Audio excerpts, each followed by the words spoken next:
سمجھ لیں کہ یہاں کے لوگوں کی مینٹیلٹی کے اندر ان کے ڈفرینٹ پوائنٹس سے ایسی چیزیں تھیں کہ وہ سائنس کو اینٹی اسلام بھی سمجھتے تھے. تو یہ ساری باتیں جو ہیں انہوں نے فورس کیا مسلمس کو کہ وہ ایجوکیشن کو پرسو نہ کریں. اور پھر جو انگریز اپنے ساتھ برٹش انگلش لینگویج لے کے آیا تھا تو اس کو کافروں کی زبان بنا دیا گیا. تو یہاں کے لوگوں نے انگریزی سے بھی اوائڈ کیا. اب اس میں ایشو یہ آ رہا تھا کہ کیونکہ اب یہاں کا ماسٹر برٹش تھا اور اس کو وہی لوگ چاہیے تھے جو اس کے ساتھ کمیونیکیٹ کر سکیں. وہ اب آپ کی خاطر ہندی تو نہیں سیکھے گا نا, آپ نے اس کے ساتھ کمیونیکیٹ کرنا ہے, وہ ماسٹر ہے تو ڈیفینیٹلی آپ اس کی زبان کو سیکھیں گے. تو ہندو سیکھ رہے تھے, مسلمس نہیں سیکھ رہے تھے. ہندو سائنٹیفک ایجوکیشن کو حاصل کر رہے تھے, مسلمس نہیں کر رہے تھے. تو رزلٹ یہ ہو رہا تھا کہ گورنمنٹ سیکٹر کے اندر جتنی بھی یہ سیٹس تھیں وہ مطلب ہائر جو بیوروکریسی تھی وہ تو وہ برٹش اپنے ملک سے لے کے آ رہا تھا, لیکن جو لوئر بیوروکریسی تھی اس میں اور جو عام آفیشلس تھے اس میں جو ہندو ہیں وہ ڈومینیٹ کر رہے تھے, مسلمس پیچھے رہ رہے تھے. تو اس چیز کو سر سید نے پریڈکٹ کیا اور انہوں نے اس چیز کو ضروری سمجھا کہ مسلمانوں کو ایجوکیٹ کیا جائے تاکہ یہ ایکول فوٹنگس پہ کھڑے ہو سکیں. ادروائز ایک ٹائم آئے گا کہ اس پوری سوسائٹی پہ ہندو ڈومینیٹ ہو جائے گا اور مسلم جو ہیں یہ صرف محرومی ہی ان کا مقدر بنے گی. تو انہوں نے سٹارٹ لیا مراد آباد اسکول میں 1859 میں بنایا گیا, غازی پور اسکول 1862 میں بنایا گیا, اور دونوں کے اندر انگلش اور جو پرشین تھی دونوں کے اندر ایجوکیشن دی جاتی تھی تاکہ جو یہاں کے لوگ ہیں وہ پرشین کو تو سیکھیں لیکن ساتھ ساتھ انگلش کو بھی سیکھ لیں. پھر انہوں نے ایک اور بڑا کام کیا, وہ سائنٹیفک سوسائٹی تھا. انہیں فیل ہوا کہ یار یہ اسکولوں میں کتنے لوگوں کو ایجوکیٹ کر لوں گا, تو جو آلریڈی ایجوکیٹڈ لوگ ہیں ان کو بھی ان کے لیے بھی کچھ فیسیلیٹیشن ہونی چاہیے. تو انہوں نے ایک سائنٹیفک سوسائٹی بنائی 1863 میں. بڑے کریٹیو مائنڈ کے تھے وہ, اور اس کا کام کیا تھا, اس نے جو ویسٹرن جو رائٹنگس تھیں ڈفرینٹ ٹاپکس پر, جو ان کی فلاسفی تھی اس کو چینج کرنا تھا لوکل لینگویجز میں تاکہ جو یہاں کا پڑھا لکھا نوجوان ہے اس کو بھی یہ سمجھ آئے کہ ویسٹرن وے آف تھنکنگ کیا ہے, ان کی فلاسفی کیا ہے, کیسے وہ لوگ ڈیولپ کر گئے, وہ کون سا نالج تھا جس نے ان کو عروج پہ پہنچا دیا. پھر اس سوسائٹی سے ان کو بڑا پیار تھا. اس کو 1876 میں انہوں نے علی گڑھ شفٹ کر لیا تھا. اور پھر ان کی جو بڑی اچیومنٹ ہے محمدن اینگلو اورینٹل اسکول علی گڑھ, تو یہ 1875 میں اسٹیبلش کیا گیا. 1877 میں یہ کالج بنا اور 1920 میں یہ مسلم یونیورسٹی علی گڑھ بن گیا. اسی کی مناسبت سے ان کی تحریک کو علی گڑھ موومنٹ کہتے ہیں. پھر انہوں نے یہ سوچا کہ یار اکیلا سر سید کتنے مسلمانوں کو ایجوکیٹ کر لے گا, کتنے ادارے بنا لے گا, اور ایون علی گڑھ کا جو فنڈ تھا وہ بھی ان سے مینیج نہیں ہو پاتا تھا کیونکہ مسلمس پور تھے اور وہ اتنی فیسز ادا نہیں کر سکتے تھے. تو انہوں نے کیا کیا, انہوں نے محمدن ایجوکیشنل کانفرنس کے نام سے ایک فورم بنایا جس کا مقصد مسلمانوں کے مسائل کو ڈسکس کرنا تھا. اس فورم پر وہ جو ہائیلی انفلوئنشل مسلمس تھے ان کو بلاتے اور ان کو کہتے کہ آئیں بیٹھیں اور ڈسکس کریں کہ مسلمانوں کے مسائل کیا ہیں. پھر یہ کہ جو مسائل تو ہیں ٹھیک ہے, آپ نے اپنے لیول پہ ایک سال میں کیا کیا ہے ان مسائل کو حل کرنے کے لیے.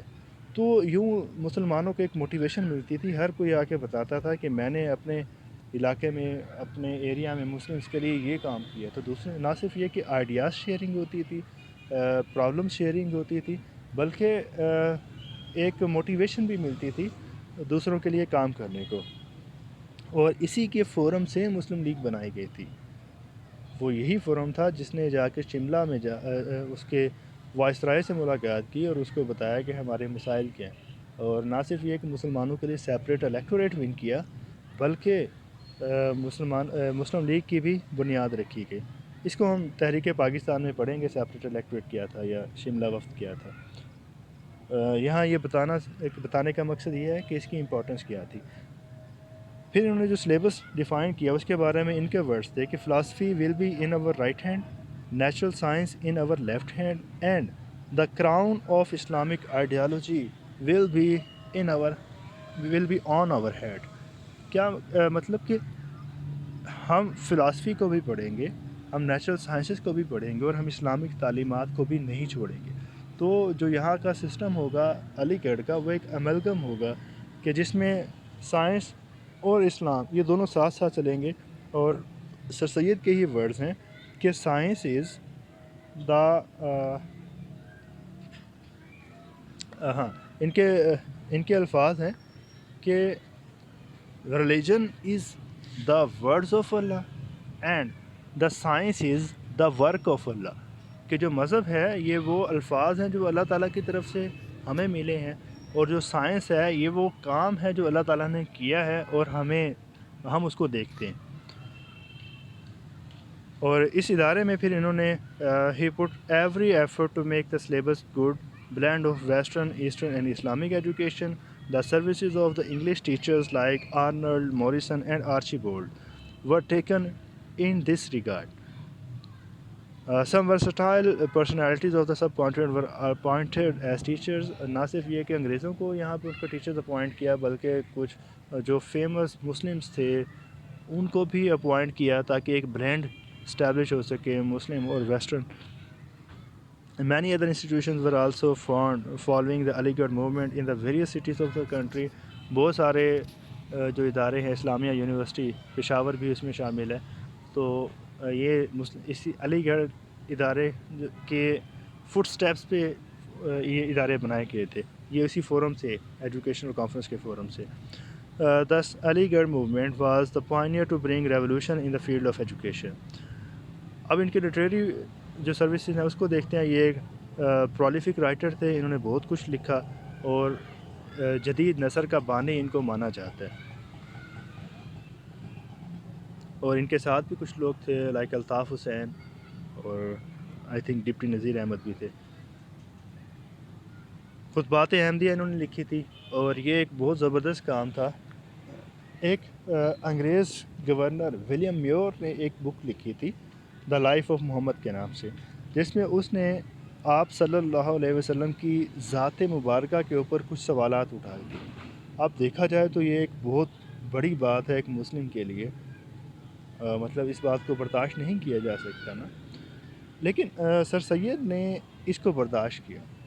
نہ صرف یہ کہ اس کو برداشت کیا بلکہ انہوں نے توڑ پھوڑ کرنے کے بجائے یہ کیا کہ اس کے جواب میں ایک اور بک لکھی جس کو خطبات احمدیہ کا نام دیا, اور پھر اپنی جمع پونجی لگا کر اس کو پبلش کروایا.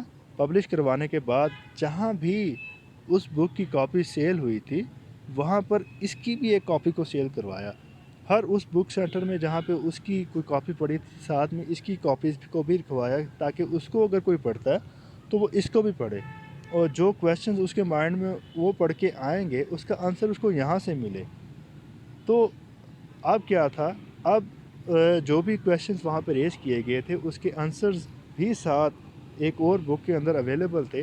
تو اب یہ کہا جا سکتا ہے کہ وہ جو سوالات اٹھائے تھے ایکچولی یہ کم علمی تھی ولیم میور کی, نہ کہ یہ نعوذ باللہ آقا علیہ السلام کی ذات کے اندر کچھ ایسی خامیاں تھیں.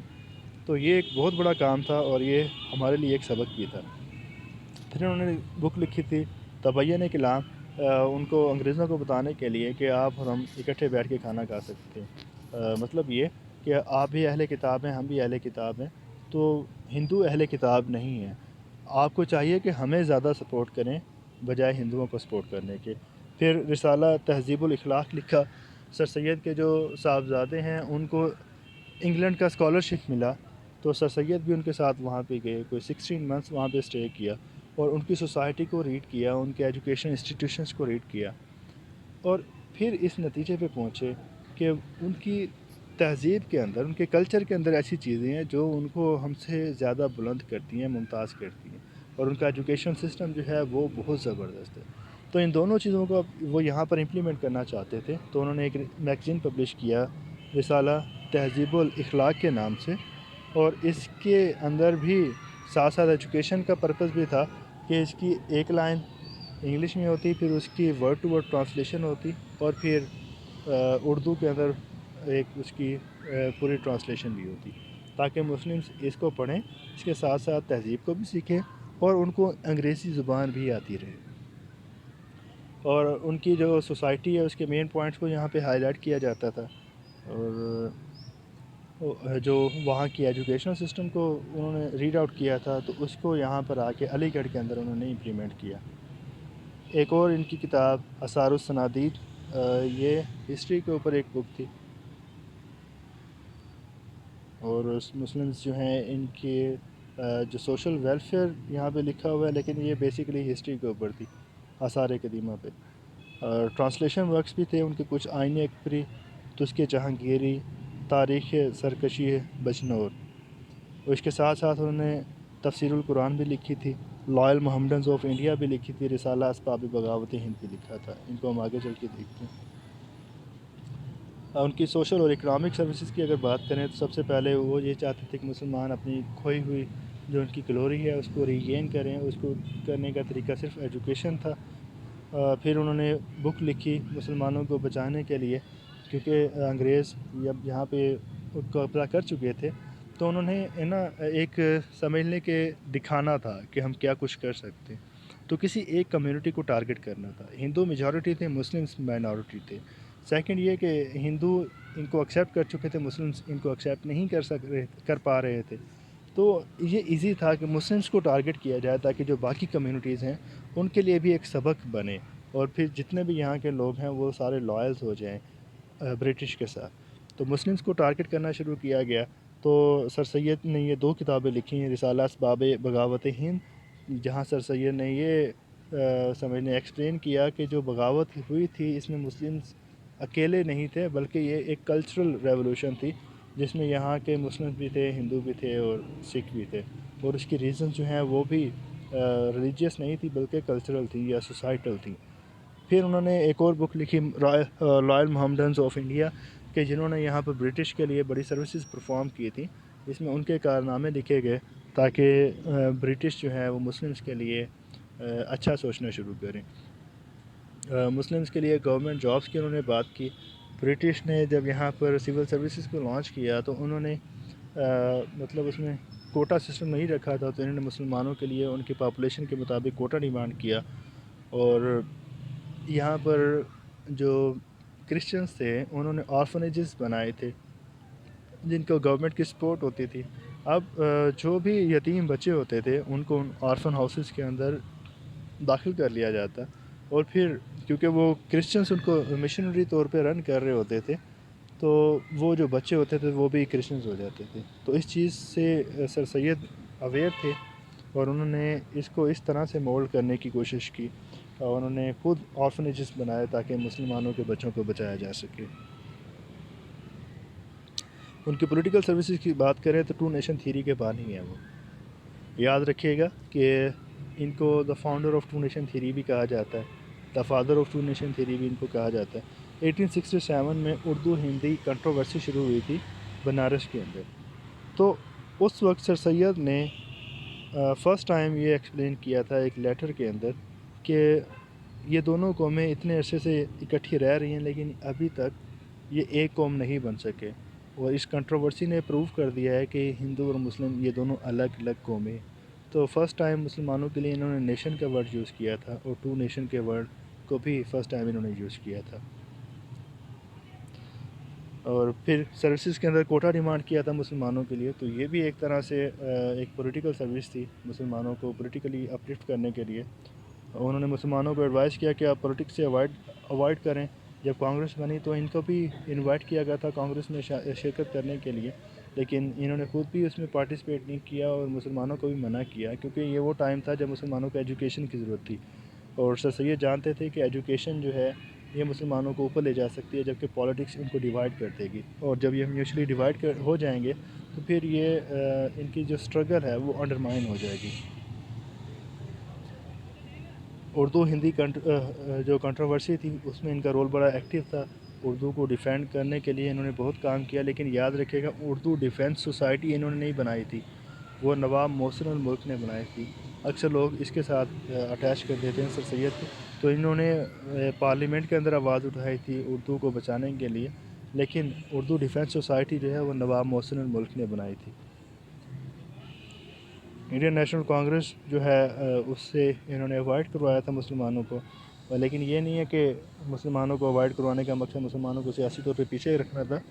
جو ایجوکیٹڈ مسلمس تھے اور یہ خود بھی پولیٹیکل فورم پہ مسلمانوں کے رائٹس کو ڈیفینڈ کرنے میں پیش تھے. پھر یہاں پہ پولیٹیکل ریفارمز کے لیے بھی انہوں نے بہت زیادہ اسٹرگل کی جب یہ پارلیمنٹ کے ممبر تھے.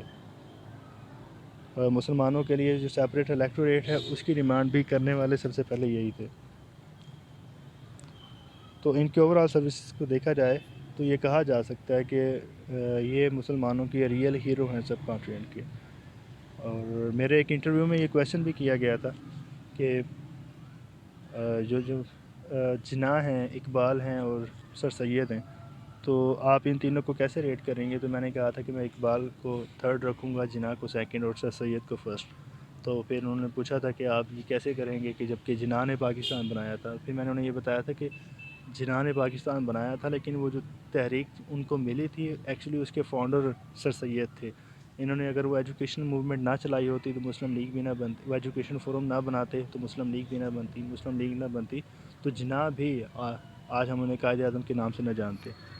تو اس چیز کو انہوں نے اپریشیٹ کیا تھا.